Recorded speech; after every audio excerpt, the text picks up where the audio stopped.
you may be required to insert a heading saying paragraph spacing. So what you need to do is to position the cursor before the first word in the document. So you click there, paragraph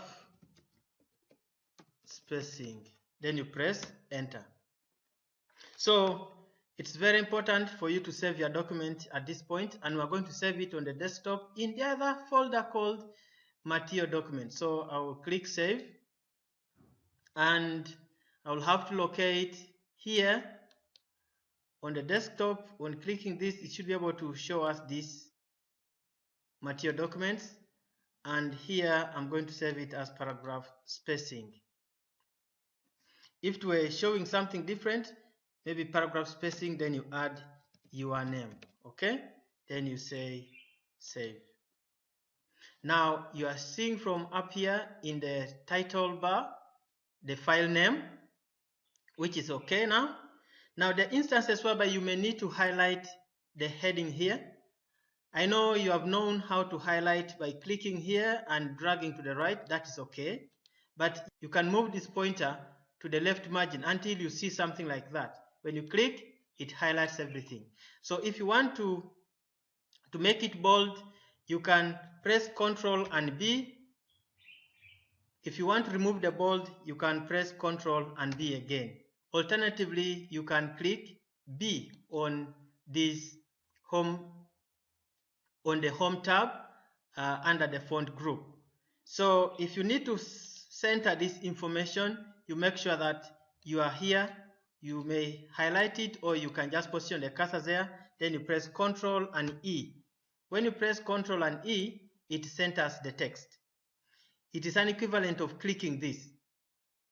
So if you want to take this text to the right while the cursor is still there, simply Ctrl plus R. That takes you to the right. It's the same as clicking this icon. Ctrl plus L takes you to left alignment. So if you need to highlight this text, the whole of this text, and afterwards you may need to put it in italics, so you'll press Ctrl plus I. That one makes it to be in italic.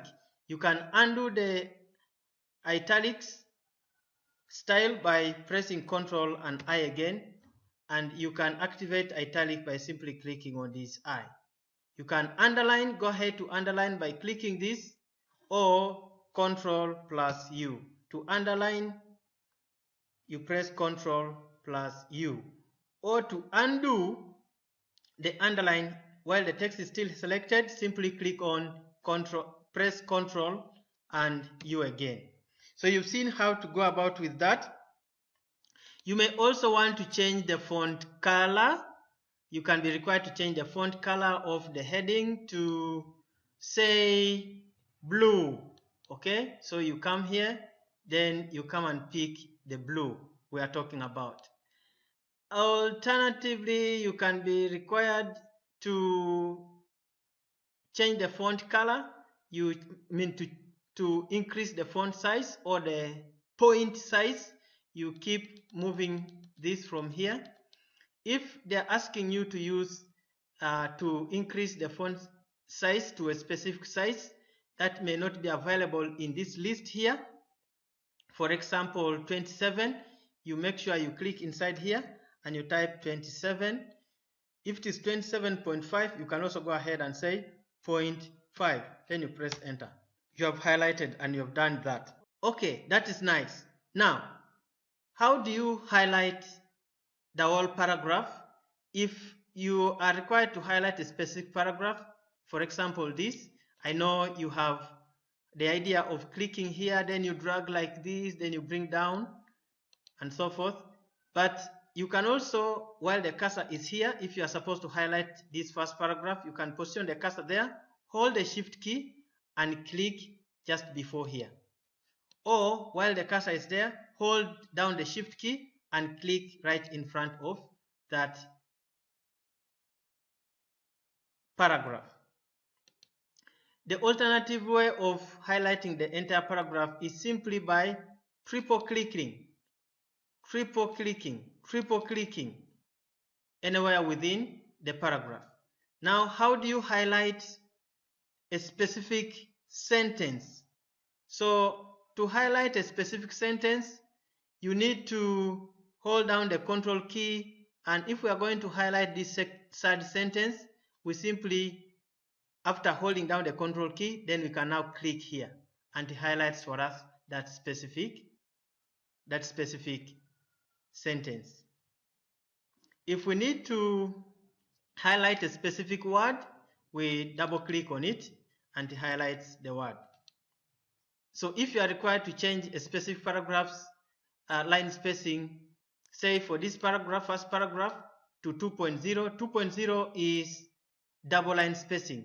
So you click anywhere within the paragraph and you press Ctrl+2 and you see that the line spacing has been adjusted.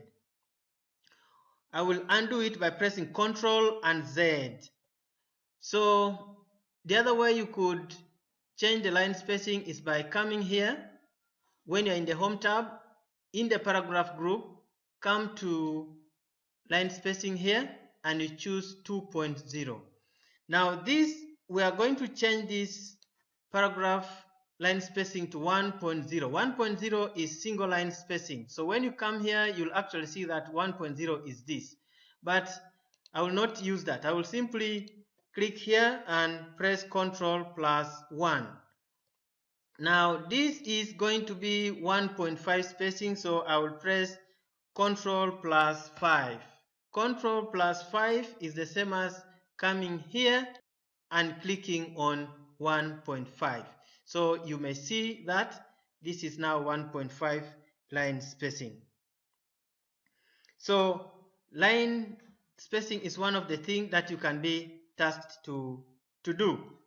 It is also important that you understand how to use the cut, copy, and paste commands. So here you will learn how to use the cut, copy, and paste commands. Normally when you're asked to copy some text, it means that you are supposed to duplicate it. That means you are going to use the copy and paste command. That means you are going to use the copy and paste commands. If you are going to move text, it means that you are going to use the cut and paste commands. So let's see. In this case, we are supposed to copy this paragraph. So I will triple click here.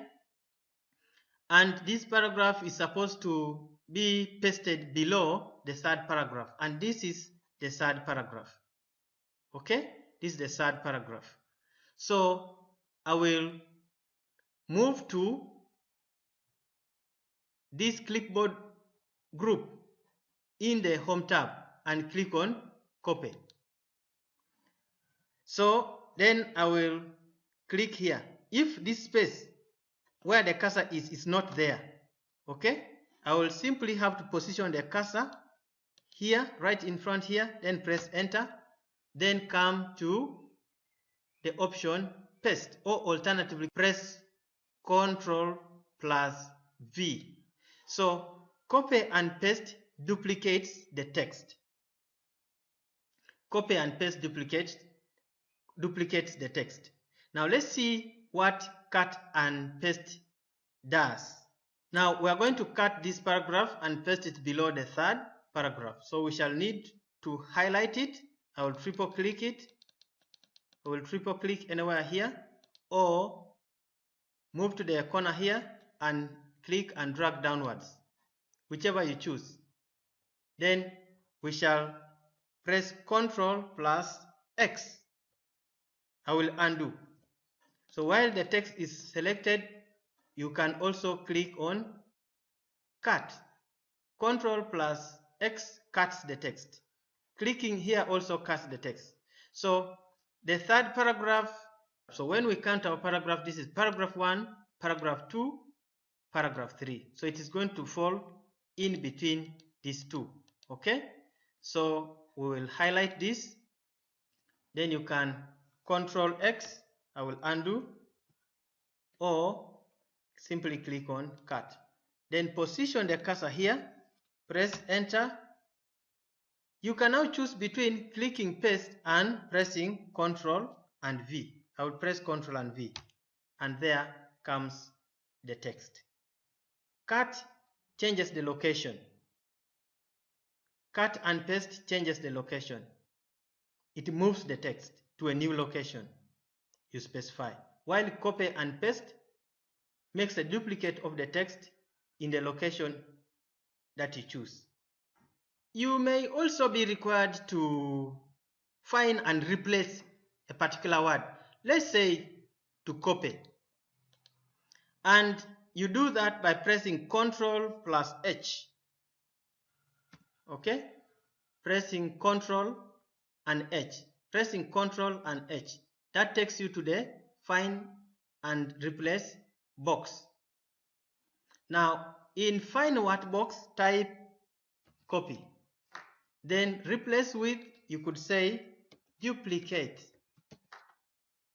Okay? When you say replace all, okay?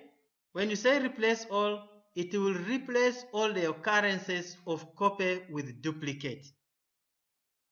You have to use it reservedly, so then you say okay. Then you can say close.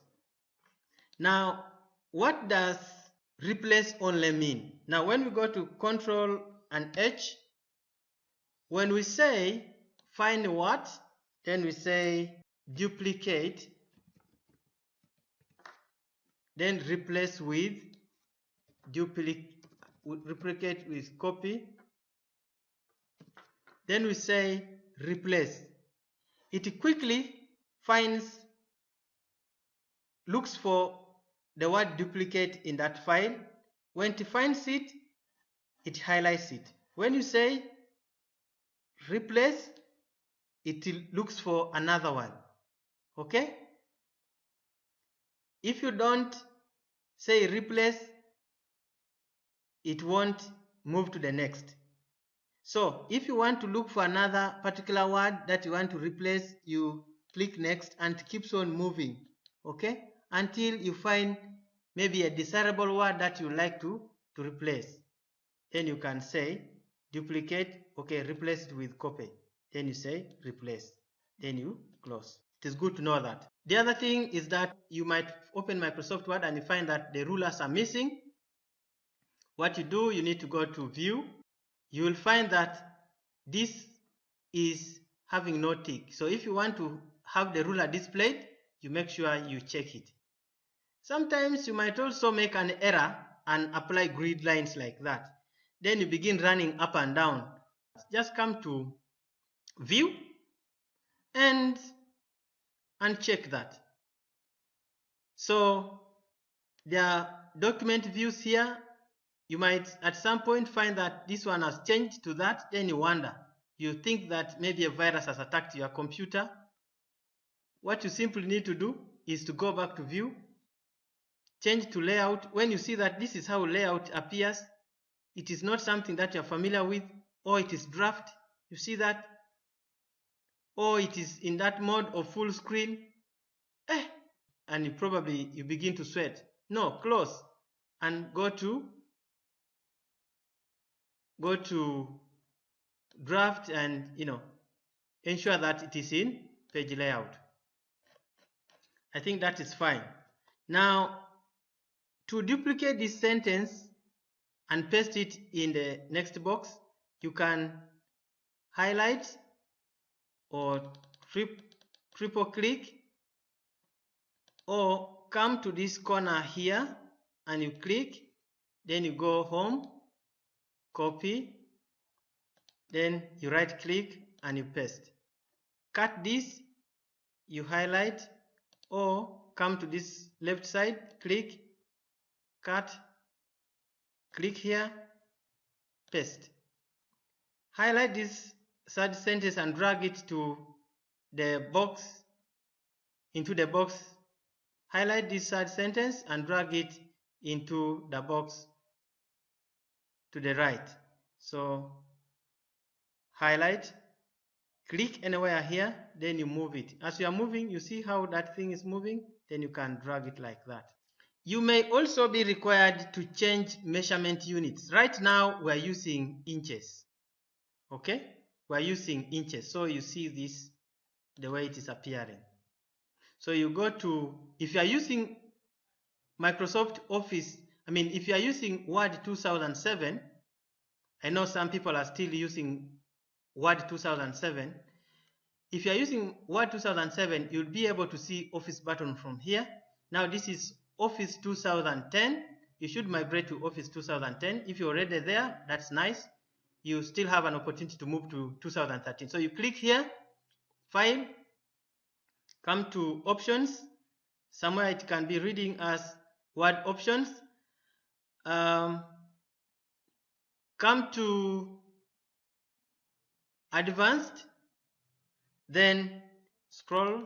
You scroll or click here, then you move it downwards, and you'll see show measurements in units of inches. So you can change this to say centimeters. Once done, you say OK. Now you see how this has changed. You need to remember how to change to inches as well. So File, Word Options here for options, then Advanced, drag this and you choose inches. You choose inches, then you say OK. That should be good enough.